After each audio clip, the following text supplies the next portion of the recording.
Do you know when to say for and when to say since in present perfect?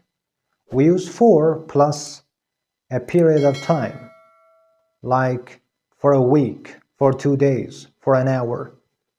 But we use since plus the starting point.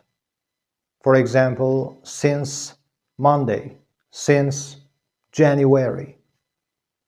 Now let me test you. I have studied English blank 20 years.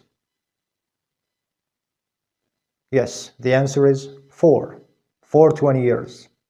Because 20 years is a period of time. I have been in this town blank Monday. The answer is since Monday, because Monday is the starting point. One more tip, after since we can use a simple past sentence.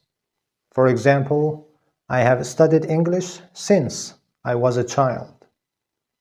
Thank you for watching, and don't forget to subscribe, like, comment, and share it with your friends. Take care.